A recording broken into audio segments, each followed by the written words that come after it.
আরেকটা ভিডিও নিয়ে চলে এলাম। এটা হচ্ছে গোপেশ্বর মহাদেবের মন্দির, ইন্দোরেই অবস্থিত।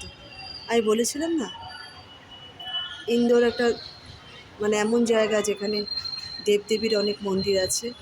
এখানে ধর্মটা একটু অন্যরকম, পূজা অর্চনা নিয়ে একটু আলাদা রকমের ইয়ে হয়। আপনি দেখুন, আমি দেখাচ্ছি। এটা হচ্ছে গোপেশ্বর মন্দির। এখানে এখন ঠাকুরমশাই পুজো করছে। পুজো সন্ধ্যের আগে প্রস্তুতি নিচ্ছে। বেশি কথা বলতে পারবো না, ওনার হয়তো অসুবিধা হতে পারে।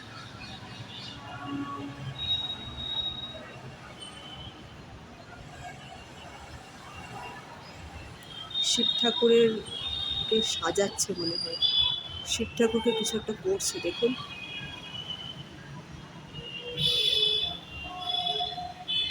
আপনারা দেখতে পাচ্ছেন ঠিক করে?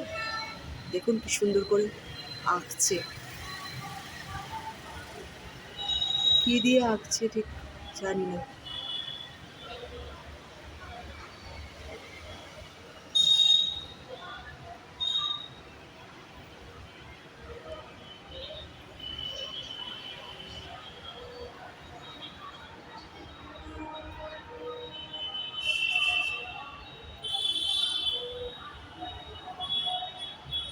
এখানে না দেবদেবীদেরকে এরকম সুন্দর করে পরিষ্কার করে আঁকা হয়, অনেক রকম করে আঁকানো হয়।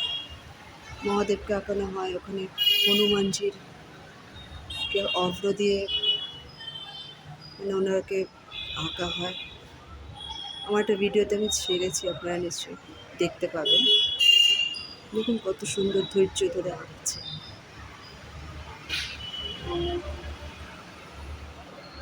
একটু পাশের মন্দিরগুলো, পাশের আরও ঠাকুরের মূর্তিগুলো আপনাদের একটু দেখাচ্ছি আস্তে আস্তে। চলুন।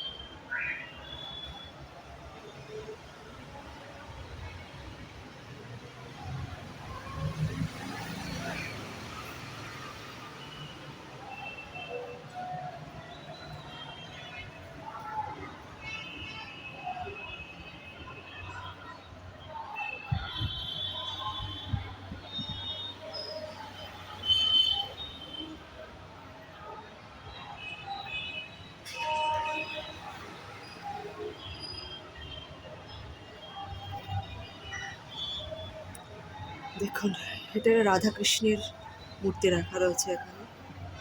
রাধা কৃষ্ণ আর রাম সীতা মনে হয় রয়েছে।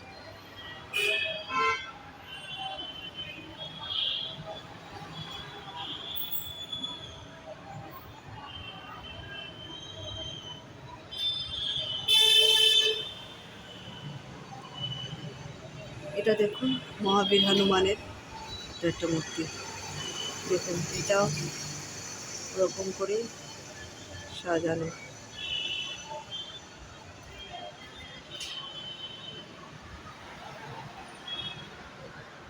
এবং এখানে অভ্র দিয়ে কাজ করা।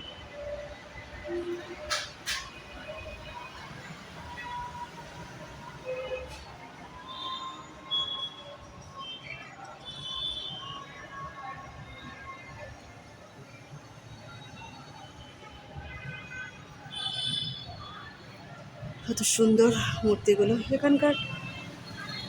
এই বাইরে এই জায়গায় এরকমই ঠাকুরের প্যাটার্নগুলো এরকমই। আমাদের বেঙ্গলের ঠাকুরের প্যাটার্নগুলো একরকম, আর এখানকার প্যাটার্নগুলো অন্যরকম। আমি আগেই বলেছি আমার অনেক ভিডিওতে, খেয়াল করে থাকবেন।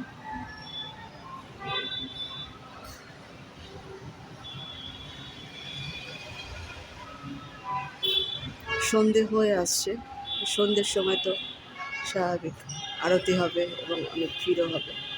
এরকম পুরো মন্দিরটা।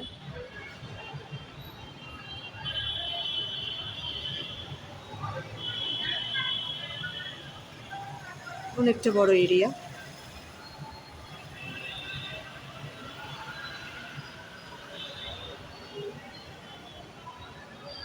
দেখুন, এখনো এগিয়ে যাচ্ছে, মহাদেবকে এখনো সাজানো হচ্ছে, আঁকা হচ্ছে।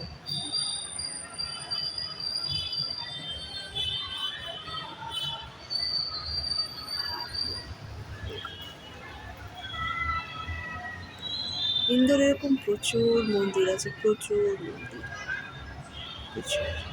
কারণ এখানেই মেন মহাকালেশ্বর ওঙ্কারেশ্বর আছে। এছাড়া শিব ঠাকুরের মন্দির একটু বেশি চারিদিকে। আপনারা বুঝতে পারছেন নিশ্চয়ই। ভারতবর্ষে বসে বসে কিন্তু ধৈর্য ধরে আঁকছে।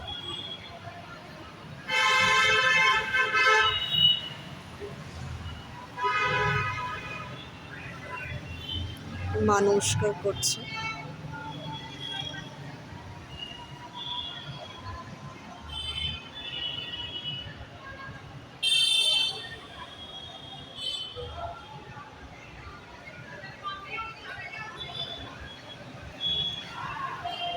ঠিক আছে, আজ এই পর্যন্তই। পরে আবার একটা নতুন ভিডিওতে দেখা হবে। টাটা।